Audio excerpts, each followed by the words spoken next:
On April 29th, a mile-long asteroid will make a close approach to Earth as it passes safely by. There's no need to worry, this asteroid will not even come close to hitting Earth. Our solar system is actually littered with asteroids and comets, and sometimes they do come very close to Earth. When an asteroid or comet could one day come close to our planet, it's known as a near-Earth object. But how close is close? A near-Earth object is defined as an object that could pass by our planet within 30 million miles. NASA begins to keep close watch on objects that could pass within 5 million miles of Earth. To put that in perspective, our moon is only 238,900 miles away. Now, this doesn't mean that objects don't pass closer to us than our moon. They do. But the moon is still very far away. However unlikely an impact is, NASA wants to know about all near-Earth objects so that we can track their movement through near-Earth space and predict their trajectories well into the future. The Space Agency has a Planetary Defense Coordination Office that maintains watch for asteroids and comets coming close to Earth in order to warn of any potential impacts. Along with its partners, they discover, catalog, and characterize these bodies. But what if one of these objects did pose a threat? If an asteroid were on a collision course with Earth, we want to be prepared. That's why NASA is working on several techniques and technologies to help deflect an asteroid on a collision course with Earth. Join us as NASA experts discuss April 29th's close approach and what NASA is doing every day to help protect our planet. Hello, and welcome to a special virtual edition of NASA Science Live. I'm your host, Kelly Fast, and I manage a program here at NASA to help detect and protect our planet from near-Earth objects. As you might have heard in the news, an asteroid will be making a close approach to our planet this week. And while we can't be together due to social distancing, we have NASA scientists here to virtually answer your questions about this asteroid approach and help us understand how NASA keeps track of all near-Earth objects. First of all, this close approach really isn't so close since it will pass by millions of miles away from Earth. But before we can predict asteroid close approaches, we have to find them first. Let's watch this video that explains how we spot near-Earth objects. How do we spot near-Earth asteroids? To start, survey telescopes scan the sky. When multiple pictures of the same spot show a speck that's moving, computers automatically check it against a database of known objects. If there's no match, it gets added to a list of objects to confirm. And if it looks like it'll pass very close to us, we give it top priority. Then it's time to call in reinforcements. More astronomers from NASA, other institutions, and even the amateur community submit additional observations. Each new data point helps refine the projected path, and this asteroid is going to fly right on by. All the info will be posted online, so it can continue to be tracked and monitored. Nice work, Planetary Defense Team. Keep watching the skies. That was really helpful in understanding the various tools NASA and its partners use to discover, track, and monitor near-Earth objects, or NEOs, asteroids or comets whose orbits bring them into Earth's neighborhood. I'm joined by two very special guests, Lindley Johnson, NASA's Planetary Defense Officer, leading the Planetary Defense Coordination Office at NASA headquarters, and Paul Chodas, the director of NASA's Center for Near-Earth Object Studies at the Jet Propulsion Laboratory. So let's first talk about this large asteroid that is coming by Earth on April 29th, 1998 OR2. Paul, what is that all about? Well, this is an asteroid that we've been tracking for over 20 years, and we've been predicting this close approach for a long time. It's one of the larger near-Earth asteroids, and so it's kind of notable. It's around 2 to 3 kilometers in diameter, maybe 1.5 to 2 miles across. So that makes it pretty significant, but it's passing pretty far away. It's passing about 4 million miles away from the Earth. So it's very distant, close approach. But it's notable because it's one of the larger ones. Wow, and discovered 20 years ago. Well, Lindley, why is it so important to find near-Earth asteroids early? Well, it's important that we find these asteroids as far out in time as we can, 20 years for this particular one, because the more time that we have to determine whether the asteroid is on a trajectory that could impact the Earth, the more time we will have to prepare for that and perhaps do something about it. Be able to launch missions to deflect the asteroid off of that impacting trajectory.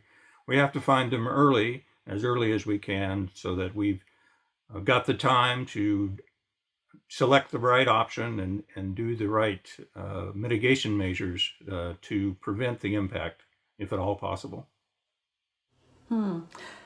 Well, so Paul, everyone is waiting to hear, how often do asteroid close approaches happen?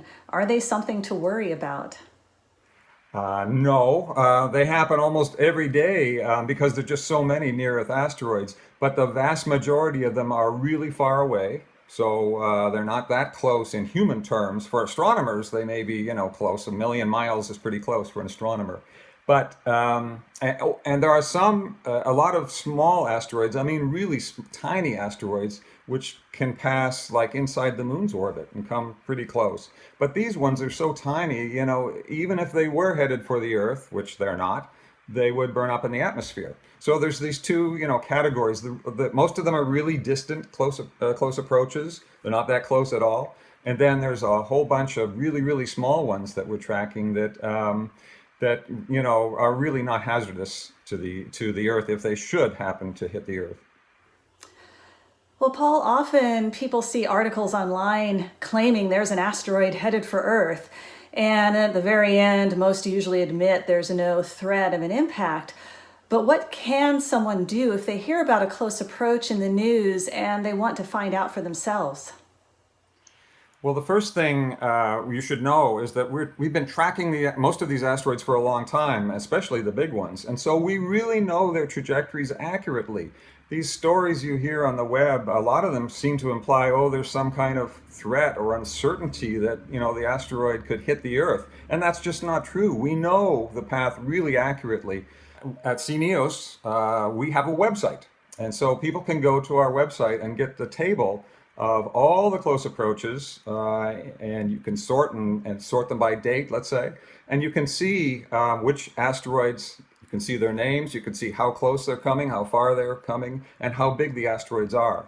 So we provide a close approach table, and it's open to the public. Everyone can take a look. Okay, wow. So anyone at home can visit that website and look up close approaches for themselves. That's really cool. And so let's watch this video that your team made to learn more about it. The Center for Near-Earth Object Studies, or CNEOS, at the Jet Propulsion Laboratory in Southern California, is NASA's center for computing highly accurate orbital data for thousands of asteroids and comets that fly close to our planetary neighborhood. CNEOS collects this information from the Minor Planet Center, which includes orbital data and basic physical properties like size and rotation rate. If you'd like to find out more about these fascinating near-Earth objects, you can go to the CNEOS website and check them out for yourself. The first thing you'll notice on the CNEOS homepage are the top news stories. These articles describe some of the more recent and notable near-Earth objects, or NEOs, that have caught the eye of NASA astronomers. But one of the most useful pages is the one that lists all the upcoming close approaches. Understanding future near-Earth object close approaches is important because astronomers can then better plan on when to study them as they fly past. Click on Close Approaches and then NEOs in the navigation bar. Each line provides information about the close approach of an NEO, and by default they are sorted by time. The first column gives the name of the NEO, and the second gives the date and time of its closest approach. It's worth noting that 99.9% of the objects listed here are asteroids, and a very small number of them are comets. The next two columns tell us how close each near-Earth object will get to us. Note that the close approaches are measured in lunar distances, or the average distance between the Earth and the Moon, which is about 239,000 miles, or 384,000 kilometers. We also use AU, which is the astronomical unit, This is the average distance between the Earth and the Sun, which is about 93 million miles or 150 million kilometers. This first column is the nominal distance at which the object will come to Earth. This is the most likely closest distance as it zooms past our planet. The minimum distance column provides information on the closest the object can possibly come during its flyby, considering all possible uncertainties. This state-of-the-art CNEOS orbital modeling is very, very precise. We know the orbits of most of these objects with a very high degree of accuracy. The final column provides an estimate of the object's diameter based on how bright it is. These objects range in size from a few meters to a few tens of kilometers. But keep in mind that there are many, many more close approaches by smaller objects measuring only a few meters across when compared to the biggest NEOs measuring kilometers across. As this database contains a lot of information, you may also want to filter the table by time, nominal distance, and absolute magnitude, which relates to the object's size, by using the table settings options. Now you are familiar with how this page works, you can get more information about each of the objects listed on the left. So click on one of the NEOs to take you to the object's small body database listing. Here you will find a goldmine of orbital data. Click on any of the parameter names to find out what they mean. From here you can even display an animation of your favorite asteroid or comet orbiting the Sun. So if you hear about an interesting asteroid in the news, come to the CNEOS website and look it up. Now you can verify the object's flyby distance and lots more besides. Well, thank you, Paul. That video was really helpful. So let's shift gears slightly and talk about NASA's Planetary Defense Coordination Office. Lindley, you are NASA's Planetary Defense Officer, and that's one cool job title. Can you tell us more about what you do? Well, as NASA's Planetary Defense Officer and in charge of the Planetary Defense Coordination Office, I oversee the agency's program and all the projects that we have for detecting, tracking, and characterizing the near-Earth objects, but also in developing plans for what we would do if an asteroid was detected to be on a impacting trajectory with the Earth. So the word coordination in our name is very important because NASA will not do it all. NASA will work with other U.S. Government agencies like the Department of Defense, Department of Energy, and even the Department of Homeland Security to develop the government's response to a potential impact threat. But we also work internationally as well. We work with our colleagues in the European Space Agency, the Japanese Space Agency, and even Russia and the Chinese in looking at what we would do as a world space-capable nations to respond to a potential impact threat. Oh, that's really giving me a sense for what the coordination means in Planetary Defense Coordination Office. Well, we've got a lot of questions from Ask NASA, so let's get to some of them. So, Martian Manish asks, how many near-Earth asteroids have been discovered so far? Well, that's an easy one. It's about 23,000 near-Earth asteroids altogether, so that's a lot. The vast majority have been discovered by NASA-funded asteroid surveys, scanning the skies every night, looking for moving objects, and finding all kinds of asteroids and many near-Earth asteroids. I would point out that Congress has assigned the goal for NASA to find 90% of the asteroids that are 140 meters and larger. So there's an actual congressional goal and language that dictates that NASA needs to be searching for these. And the discoveries are going up pretty rapidly, about 2,000 or even more every year. So we're finding a lot. And like we keep hearing them, find them. And so we've got some more questions here that are kind of related. Ravi Sangvi asks, which asteroid in the near future has a chance to hit Earth? Milady Shadow asks, let's say there's a huge asteroid hitting the Earth. Will NASA inform us? If yes, what will the world leaders do afterwards?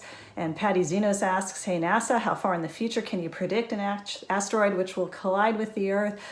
So Lindley, what do we do about it? If we find something that might pose a threat, and will people be told, or are the data out there? Well, first of all, we have to take enough observations, get enough observations to really be able to predict when in the future an asteroid might be an impact threat. And that's the job that Paul is in charge of out at the Center for NEO Studies. Then once the level of potential impact threat is determined, then we work with our colleagues in the U.S. government and international other space agencies to determine what might be the proper response. But Paul can answer about how far in advance we can predict these things, and what are the hazardous objects that are out there. Well, we can predict centuries in advance if we have an accurate enough orbit and if we have observed an asteroid long enough. So it really depends on how long we've been observing an asteroid. But as I say, we can. That's the key thing. We'll have a long warning time.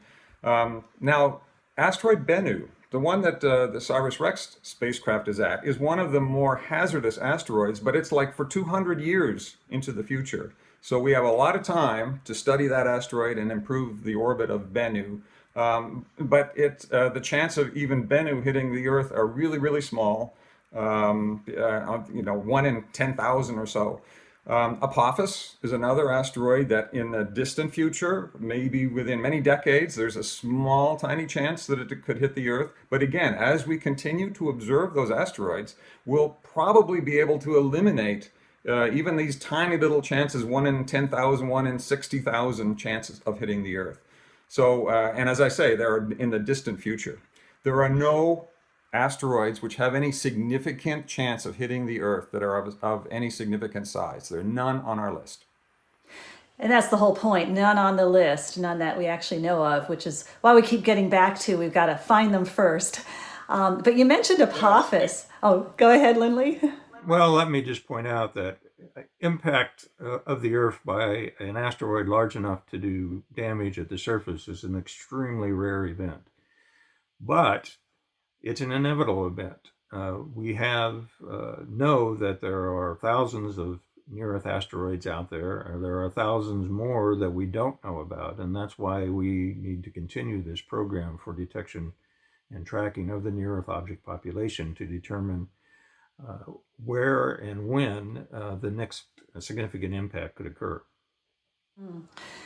And earlier Paul mentioned Apophis, and that is another asteroid that people ask about a lot. And Lyell 83513556 asks, "Hi, I wonder if there is a chance that asteroid Apophis could hit Earth by next flyby on 2035, depending on gravity or Yarkovsky effect, or did NASA and other researchers calculate that before they ruled out any possible effect, and is it safe on the 2060 flyby?"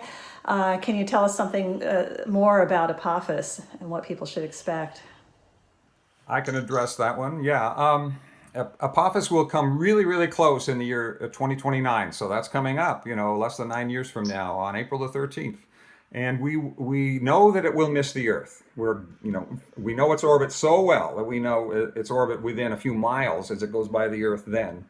It's harder to predict farther out. The year 2035, we're also sure that it will miss the Earth that year. And the year 2068, we're almost certain that it will miss in that year as well.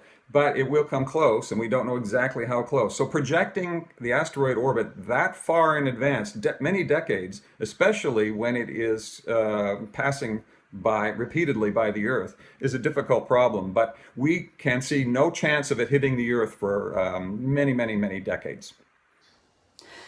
Well, and that's why it's important to observe it too. And I know that even now, observers around the world are already prepping for what they'll do at the time and for possible missions, and just brainstorming on that, because it does take time to launch such a campaign. So Apophis is coming so close to the Earth, we'll be able to see it with the naked eye, in 9 years from now. That'll be an exciting event. Exactly, yeah, that will be visible with the naked eye, which will be a really overwhelming experience. But that kind of brings us back to 1998 OR2 this week, because the Doctor _06 asks, will the asteroid be visible? And this one won't be, because whereas Apophis is going to come quite close to the Earth, 1998 OR2 is going to be about 16 times the distance from the Earth to the Moon away from us. That's quite far. So astronomers with telescopes will be studying it from the ground, but unfortunately you won't be able to go out in your backyard and see 1998 OR2 pass by. But there's another question here from Stacy Parsons 89 asking, does the name 1998 OR2 come from the fact it was detected in 1998? Yes, yes. The year is used as the first part of the designation. So it was discovered in 1998. And then we found earlier observations, so we actually know where it was earlier than that. And we've been tracking it for that long. That's more than, 20 years we've been tracking this asteroid. And that's why we know its orbit so well. Okay, well, maybe one more question here. Sanjeev Mechboy asks, suppose this asteroid is going to hit Earth. Have we technology in the present that we can destroy this in this way before striking the Earth? Lindley, do you have any comments on that? Well, this asteroid is fairly large and indeed would be a challenge, but NASA and our colleagues in other space agencies, we are working on technologies and techniques to be used to deflect an asteroid that we discover on an impacting trajectory. The key to it is finding it several years in advance so that just a slight change that we would impart to its velocity will cause it to miss the Earth. But the technology that we're working on right now is our first demonstration of our capability to deflect an asteroid before it could impact the Earth. Well, it keeps coming back to find them early, and so we don't end up needing the scenarios that show up in the movies and everything, where we can do it in a reasonable manner.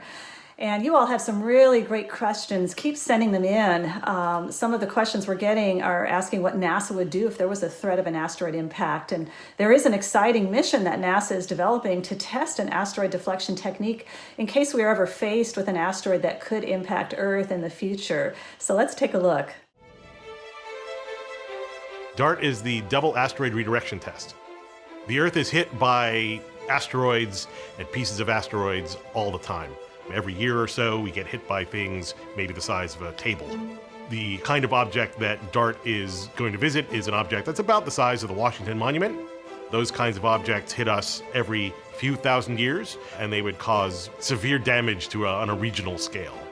We chose to do this demonstration at a binary asteroid. It's called Didymos. This is actually approximately the shape of the main asteroid. It's called Didymos A. And its moon, Didymos B. What DART will do is DART will hit the secondary. When it hits the moon, it will change the orbit period.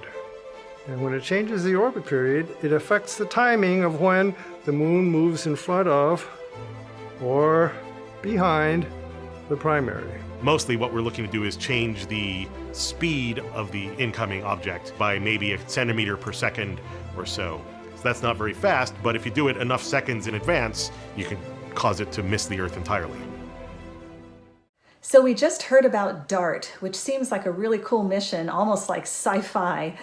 But Lindley, when is this all happening? DART's launch and the impact with Didymos B, when is that happening? Okay, well, DART right now is in development. The spacecraft is being built up and being prepared for launch in July, the end of July of next year, 2021.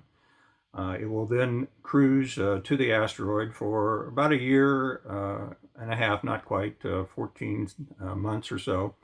And the encounter with the Didymos asteroid and its moon will be the end of September of 2022.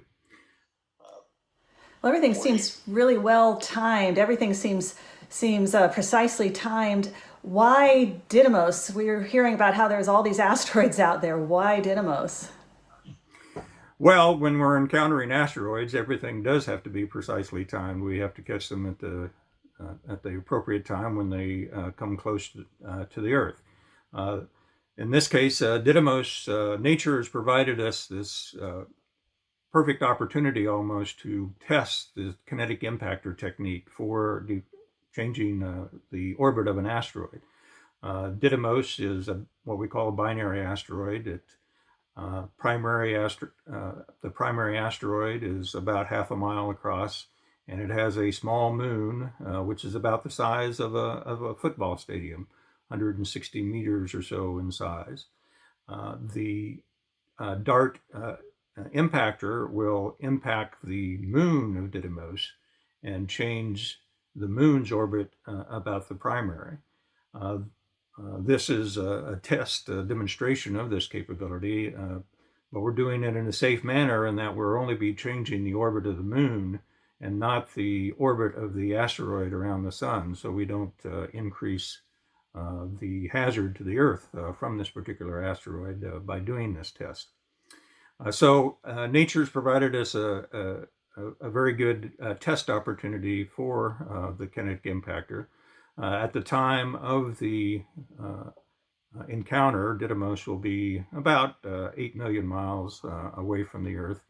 And so this allows us to observe the effects of this impact from Earth observatories. Large telescoped optical observatories on the Earth can then determine how much we have changed the orbit of the moon about Didymos A. We also show that it will be close enough that it can also be detected by radar as well.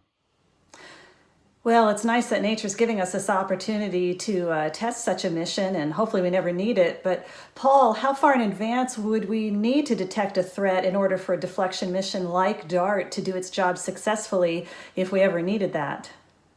Well, it takes time for a kinetic impactor mission to get to the asteroid, of course. It takes time to build the mission. It takes time for any change in velocity to take an effect and move a trajectory, away from the Earth. So we think that it takes you need a warning of at least 5 years to maybe probably 7, 8 years minimum if you want to execute a deflection of a sizable asteroid. So that is, I think, a minimum. We'd like to have a warning time that's decades in length. We'd like to know decades ahead, and then you don't really need to hit the asteroid as hard. You can just hit it a little bit, and over the time after the deflection, that will build up and make the asteroid trajectory miss the Earth. So the answer to your question is maybe 5 to 8 years, perhaps 10 years is the kind of warning time you need in order to deflect an asteroid. Oh, that's what we keep hearing, is find them early. Well, that's all for our show today. Paul, thank you for being here and to talk about asteroids and the Center for Near-Earth Object Studies. Thanks for having me, Kelly. Lindley, thank you for joining us to talk about NASA's Planetary Defense Coordination Office and ways we're protecting our planet. You're welcome, Kelly. I'm very happy to do it. And thank you so much for joining us to talk about this week's asteroid close approach. The next time you hear that an asteroid is coming close to our planet, remember that NASA and its international partners are actively scanning the skies and studying ways to deflect any potentially hazardous objects that come our way. Thank you so much for watching.